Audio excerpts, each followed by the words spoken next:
श्रीसङ्कटमोचन हनुमानाष्टकम्। ततः स तुलसीदासः सस्मार रघुनन्दनं हनुमन्तं तत्पुरस्तात् तुष्टावभक्तरक्षणं। धनुर्बाणधरो वीरः सीतालक्ष्मणसंयुतः रामचन्द्रः सहायो मा किं करिष्यत्यूयं मम। ॐ हनुमान् अञ्जनीसूनो वायुपुत्रो महाबलः महालाङ्गूलनिक्षेपैर्निहताखिलराक्षसः। श्रीरामहृदयानन्द विपत्तौ शरणं तव लक्ष्मणे निहिते भूमौ नीत्वा द्रोणाञ्चलं युतं यया जीवितवानाद्य ताशक्तिं प्रकटीं कुरु। येन लङ्केश्वरो वीरो निःशङ्कः विजितस्त्वया दुर्निरीक्ष्योऽपि देवानि तद्बलं दर्शयाधुना। यया लङ्कां प्रविश्य त्वं ज्ञातवान् जानकी स्वयं रावणान्तःपुरेत्युग्रेतां बुद्धिं प्रकटीकुरु। रुद्रावतार भक्तार्ती विमोचन महाभुज कपिराज प्रसन्नस्त्वं शरणं तव रक्ष माम्। इत्यष्टकं हनुमतः यः पठेत् श्रद्धयान्वितः सर्वकष्टविनिर्मुक्तो लभते वाञ्छितफलम्। ग्रहभूतार्दिते घोरे रणे राजभयेऽथवा त्रिवारं पठेन्नाशीघ्रं नरो मुच्येत् सङ्कटात्। ततः स तुलसीदासः सस्मार रघुनन्दनं हनुमन्तं तत्पुरस्तात् तुष्टावभक्तरक्षणं। धनुर्बाणधरो वीरः सीतालक्ष्मणसंयुतः रामचन्द्रः सहायो मा किं करिष्यत्यूयं मम। ॐ हनुमान् अञ्जनीसूनो वायुपुत्रो महाबलः महालाङ्गूलनिक्षेपैर्निहताखिलराक्षसः। श्रीरामहृदयानन्द विपत्तौ शरणं तव लक्ष्मणे निहिते भूमौ नीत्वा द्रोणाञ्चलं युतं यया जीवितवानाद्य ताशक्तिं प्रकटीं कुरु। येन लङ्केश्वरो वीरो निःशङ्कः विजितस्त्वया दुर्निरीक्ष्योऽपि देवानि तद्बलं दर्शयाधुना। यया लङ्कां प्रविश्य त्वं ज्ञातवान् जानकी स्वयं रावणान्तःपुरेत्युग्रेतां बुद्धिं प्रकटीकुरु। रुद्रावतार भक्तार्ती विमोचन महाभुज कपिराज प्रसन्नस्त्वं शरणं तव रक्ष माम्। इत्यष्टकं हनुमतः यः पठेत् श्रद्धयान्वितः सर्वकष्टविनिर्मुक्तो लभते वाञ्छितफलम्। ग्रहभूतार्दिते घोरे रणे राजभयेऽथवा त्रिवारं पठेन्नाशीघ्रं नरो मुच्येत् सङ्कटात्। ततः स तुलसीदासः सस्मार रघुनन्दनं हनुमन्तं तत्पुरस्तात् तुष्टावभक्तरक्षणं। धनुर्बाणधरो वीरः सीतालक्ष्मणसंयुतः रामचन्द्रः सहायो मा किं करिष्यत्यूयं मम। ॐ हनुमान् अञ्जनीसूनो वायुपुत्रो महाबलः महालाङ्गूलनिक्षेपैर्निहताखिलराक्षसाः श्रीरामहृदयानन्द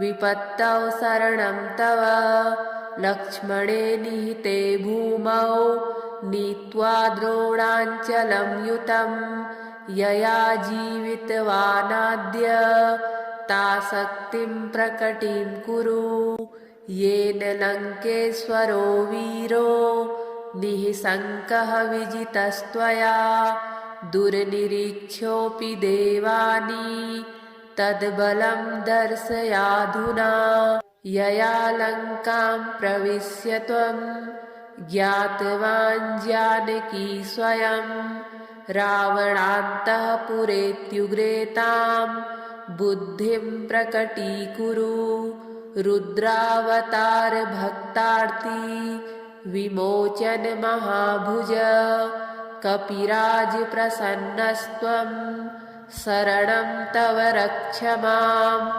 इत्यष्टकं हनुमतः यः पठेत् श्रद्धयान्वितः सर्वकष्टविनिर्मुक्तो लभते वाञ्छितफलम् ग्रहभूतार्दिते घोरे रणे राजभयेऽथवा त्रिवारं पठेन्नाशीघ्रं नरो मुच्येत् सङ्कटात् ततः स तुलसीदासः सस्मार रघुनन्दनं हनुमन्तं तत्पुरस्तात् तुष्टाव भक्तरक्षणं धनुर्बाणधरो वीरः सीतालक्ष्मणसंयुतः रामचन्द्रः सहायो मा किं करिष्यत्यूयं मम ॐ हनुमान् अञ्जनीसूनो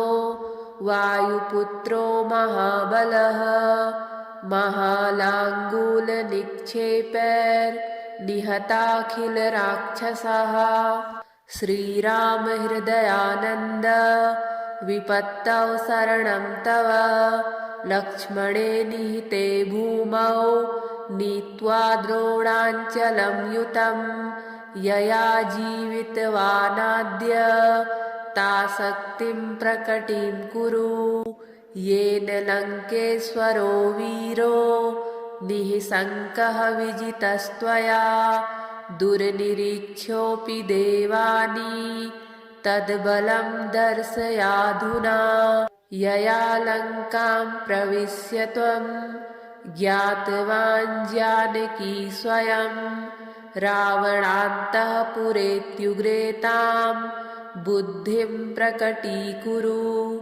रुद्रावतार भक्तार्ती विमोचन महाभुज कपिराज प्रसन्नस्त्वं शरणं तव रक्ष माम् इत्यष्टकं हनुमतः यः पठेत् श्रद्धयान्वितः सर्वकष्टविनिर्मुक्तो लभते वाञ्छितफलम् ग्रहभूतार्दिते घोरे रणे राजभयेऽथवा त्रिवारं पठेन्नाशीघ्रं नरो मुच्येत् सङ्कटात् ततः स तुलसीदासः सस्मार रघुनन्दनं हनुमन्तं तत्पुरस्तात् तुष्टाव भक्तरक्षणं धनुर्बाणधरो वीरः सीतालक्ष्मणसंयुतः रामचन्द्रः सहायो मा किं करिष्यत्यूयं मम ॐ हनुमान् अञ्जनीसूनो वायुपुत्रो महाबलः महालाङ्गूलनिक्षेपैर्निहताखिलराक्षसाः श्रीरामहृदयानन्द विपत्तौ शरणं तव लक्ष्मणे निहिते भूमौ नीत्वा द्रोणाञ्चलं युतं यया जीवितवानाद्य तासक्तिं प्रकटिं कुरु येन लङ्केश्वरो वीरो निःशङ्कः विजितस्त्वया दुर्निरीक्ष्योऽपि देवानि तद्बलं दर्शयाधुना यया लङ्कां प्रविश्य त्वं ज्ञातवान् जानकी स्वयं रावणान्तःपुरेत्युग्रेतां बुद्धिं प्रकटीकुरु रुद्रावतार भक्तार्ती विमोचन महाभुज कपिराज प्रसन्नस्त्वं शरणं तव रक्ष माम् इत्यष्टकं हनुमतः यः पठेत् श्रद्धयान्वितः सर्वकष्टविनिर्मुक्तो लभते वाञ्छितफलम् ग्रहभूतार्दिते घोरे रणे राजभयेऽथवा त्रिवारं पठेन्नाशीघ्रं नरो मुच्येत् सङ्कटात् ततः स तुलसीदासः सस्मार रघुनन्दनं हनुमन्तं तत्पुरस्तात् तुष्टाव भक्तरक्षणं धनुर्बाणधरो वीरः सीतालक्ष्मणसंयुतः रामचन्द्रः सहायो मा किं करिष्यत्यूयं मम ॐ हनुमान् अञ्जनीसूनो वायुपुत्रो महाबलः महालाङ्गूलनिक्षेपैर्निहताखिलराक्षसः श्रीरामहृदयानन्द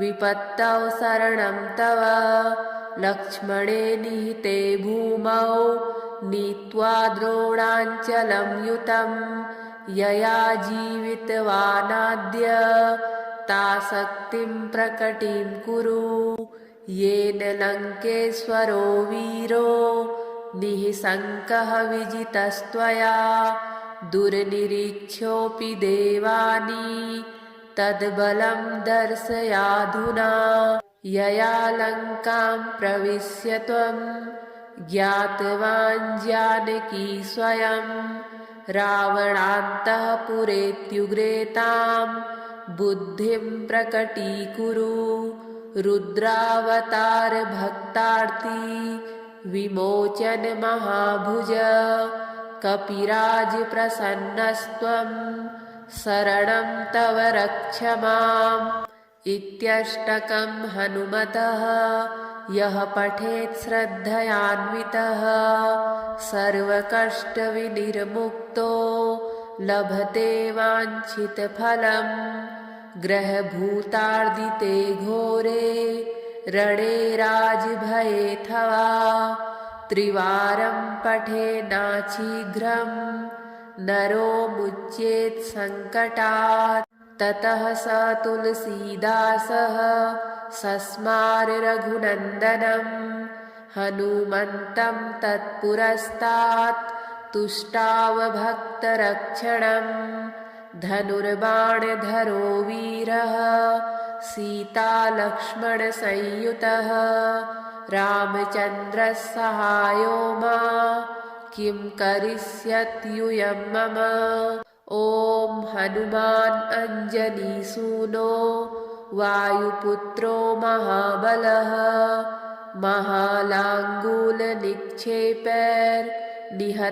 महालाङ्गूलनिक्षेपैर्निहताखिलराक्षसः श्रीरामहृदयानन्द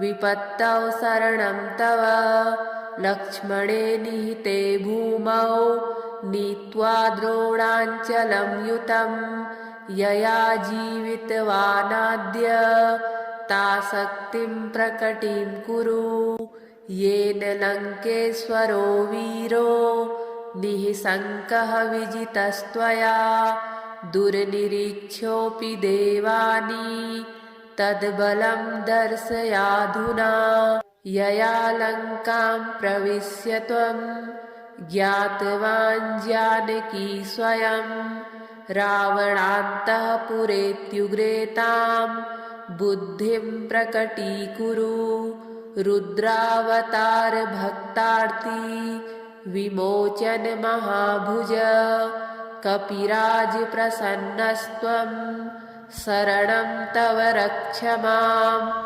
इत्यष्टकं हनुमतः यः पठेत् श्रद्धयान्वितः सर्वकष्टविनिर्मुक्तो लभते वाञ्छितफलम्।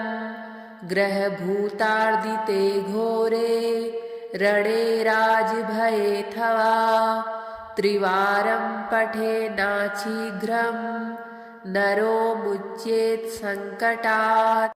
ततः स तुलसीदासः सस्मार रघुनन्दनं हनुमन्तं तत्पुरस्तात् तुष्टाव भक्तरक्षणं। धनुर्बाणधरो वीरः सीतालक्ष्मणसंयुतः रामचन्द्रः सहायो मा किं करिष्यत्यूयं मम। ॐ हनुमान् अञ्जनीसूनो वायुपुत्रो महाबलः महालाङ्गूलनिक्षेपैर्निहताखिलराक्षसाः। श्रीराम हृदयानन्द विपत्तौ शरणं तव लक्ष्मणे निहिते भूमौ नीत्वा द्रोणाञ्चलं युतं यया जीवितवानाद्य ताशक्तिं प्रकटीं कुरु। येन लङ्केश्वरो वीरो निःशङ्कः विजितस्त्वया दुर्निरीक्ष्योऽपि देवानि तद्बलं दर्शयाधुना। यया लङ्कां प्रविश्य त्वं ज्ञातवान् जानकी स्वयं रावणान्तःपुरेत्युग्रे बुद्धिं प्रकटीकुरु। रुद्रावतार भक्तार्ती विमोचन महाभुज कपिराज प्रसन्नस्त्वं शरणं तव रक्ष माम्। इत्यष्टकं हनुमतः यः पठेत् श्रद्धयान्वितः सर्वकष्टविनिर्मुक्तो लभते वाञ्छितफलम्। ग्रहभूतार्दिते घोरे रणे राजभयेऽथवा त्रिवारं पठेन्नाशीघ्रं नरो मुच्येत् सङ्कटात्। ततः स तुलसीदासः सस्मार रघुनन्दनं हनुमन्तं तत्पुरस्तात् तुष्टाव भक्तरक्षणं। धनुर्बाणधरो वीरः सीतालक्ष्मणसंयुतः रामचन्द्रः सहायो मा किं करिष्यत्यूयं मम। ॐ हनुमान् अञ्जनीसूनो वायुपुत्रो महाबलः महालाङ्गूलनिक्षेपैर्निहताखिलराक्षसाः।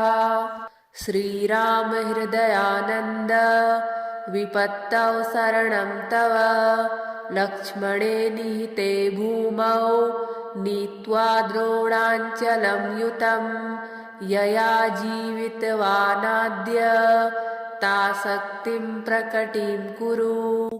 येन लङ्केश्वरो वीरो निःशङ्कः विजितस्त्वया दुर्निरीक्ष्योऽपि देवानि तद्बलं दर्शयाधुना। यया लङ्कां प्रविश्य त्वं ज्ञातवान् जानकी स्वयं रावणान्तःपुरेत्युग्रे बुद्धिं प्रकटीकुरु। रुद्रावतार भक्तार्ती विमोचन महाभुज कपिराज प्रसन्नस्त्वं शरणं तव रक्ष माम्। इत्यष्टकं हनुमतः यः पठेत् श्रद्धयान्वितः सर्वकष्टविनिर्मुक्तो लभते वाञ्छितफलम्। ग्रहभूतार्दिते घोरे रणे राजभयेऽथवा त्रिवारं पठेन्नाशीघ्रं नरो मुच्येत् सङ्कटात्। ततः स तुलसीदासः सस्मार रघुनन्दनं हनुमन्तं तत्पुरस्तात् तुष्टाव भक्तरक्षणं। धनुर्बाणधरो वीरः सीतालक्ष्मणसंयुतः रामचन्द्रः सहायो मा किं करिष्यत्यूयं मम। ॐ हनुमान् अञ्जनीसूनो वायुपुत्रो महाबलः महालाङ्गूलनिक्षेपैर्निहताखिलराक्षसाः। श्रीराम हृदयानन्द विपत्तौ शरणं तव लक्ष्मणे निहिते भूमौ नीत्वा द्रोणाञ्चलं युतं यया जीवितवानाद्य ताशक्तिं प्रकटीं कुरु। येन लङ्केश्वरो वीरो निःशङ्कः विजितस्त्वया दुर्निरीक्ष्योऽपि देवानि तद्बलं दर्शयाधुना। यया लङ्कां प्रविश्य त्वं ज्ञातवान् जानकी स्वयं रावणान्तःपुरेत्युग्रेतां बुद्धिं प्रकटीकुरु। रुद्रावतार भक्तार्ती विमोचन महाभुज कपिराज प्रसन्नस्त्वं शरणं तव रक्ष माम्। इत्यष्टकं हनुमतः यः पठेत् श्रद्धयान्वितः सर्वकष्टविनिर्मुक्तो लभते वाञ्छितफलम्। ग्रहभूतार्दिते घोरे रणे राजभयेऽथवा त्रिवारं पठेन्नाशीघ्रं नरो मुच्येत् सङ्कटात्। ततः स तुलसीदासः सस्मार रघुनन्दनं हनुमन्तं तत्पुरस्तात् तुष्टाव भक्तरक्षणं। धनुर्बाणधरो वीरः सीतालक्ष्मणसंयुतः रामचन्द्रः सहायो मा किं करिष्यत्यूयं मम। ॐ हनुमान् अञ्जनीसूनो वायुपुत्रो महाबलः महालाङ्गूलनिक्षेपैर्निहताखिलराक्षसाः। श्रीराम हृदयानन्द विपत्तौ शरणं तव लक्ष्मणे निहिते भूमौ नीत्वा द्रोणाञ्चलं युतं यया जीवितवानाद्य ताशक्तिं प्रकटीं कुरु। येन लङ्केश्वरो वीरो निःशङ्कः विजितस्त्वया दुर्निरीक्ष्योऽपि देवानि तद्बलं दर्शयाधुना। यया लङ्कां प्रविश्य त्वं ज्ञातवान् जानकी स्वयं रावणान्तःपुरेत्युग्रेतां बुद्धिं प्रकटीकुरु। रुद्रावतार भक्तार्ती विमोचन महाभुज कपिराज प्रसन्नस्त्वं शरणं तव रक्ष माम्। इत्यष्टकं हनुमतः यः पठेत् श्रद्धयान्वितः सर्वकष्टविनिर्मुक्तो लभते वाञ्छितफलम्। ग्रहभूतार्दिते घोरे रणे राजभयेऽथवा त्रिवारं पठेन्नाशीघ्रं नरो मुच्येत् सङ्कटात्।